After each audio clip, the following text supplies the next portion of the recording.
السلام علیکم ورحمۃ اللہ وبرکاتہ۔ معزز ناظرین کرام، آج کی ویڈیو میں یہ بیان کیا جا رہا ہے کہ ہم رمضان المبارک کیسے گزاریں۔ کسی بھی موقع سے بھرپور فائدہ حاصل کرنے کے لیے ضروری ہوتا ہے کہ اس کے متعلق بہتر سے بہتر انداز میں حکمت عملی کا اہتمام کیا جائے۔ جیسا کہ دنیا کے معاملات میں بہتر حکمت عملی بنانے سے مقصد میں کامیابی حاصل کرنا بڑا ہی آسان ہو جاتا ہے، تو اسی طرح آخرت کے معاملات کے لیے بھی اگر انسان بہتر حکمت عملی بنا لے اور اس پر عمل بھی کرے تو انشاءاللہ العزیز آخرت کے معاملات میں بھی مقصد کو حاصل کرنا بڑا ہی آسان اور سہل ہو جائے گا۔ اللہ تعالیٰ نے اپنے پیارے بندوں کو رمضان المبارک کی صورت میں ایک عظیم تحفہ اور گفٹ عطا فرمایا ہے، جسے نیکیاں کمانے کا سیزن اگر کہا جائے تو غلط نہ ہوگا۔ اس بابرکت مہینے میں زیادہ سے زیادہ نیکیاں حاصل کرنے کے لیے ضروری ہے کہ انسان مکمل حکمت عملی کے ساتھ وقت کا صحیح طریقے سے استعمال کرے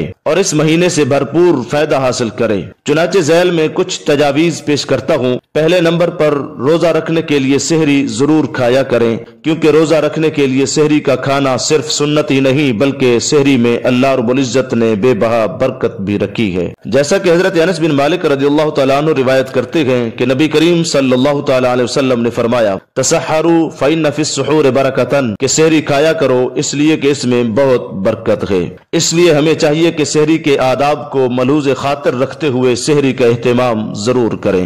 دوسرے نمبر پر نماز فجر کی 2 سنتوں کا اہتمام لازمی کریں۔ نماز فجر کے لیے ہونے والی اذان کا جواب ضرور دیں، پھر گھر سے ہی وضو کریں اور بہتر ہے کہ فجر کی 2 سنتیں گھر میں ہی ادا کریں، کیونکہ یہ فجر کی 2 سنتیں دنیا اور دنیا میں جو کچھ ہے ان سب سے بہتر ہے۔ جیسا کہ حضرت عائشہ صدیقہ رضی اللہ تعالی عنہ سے روایت ہے کہ نبی کریم صلی اللہ تعالی علیہ وسلم نے ارشاد فرمایا، رکعات الفجر خیر من الدنیا وما فیہا، کہ فجر سے پہلے 2 رکعت سنت پڑھنا دنیا اور جو کچھ دنیا میں ہے ان سب سے بہتر ہے۔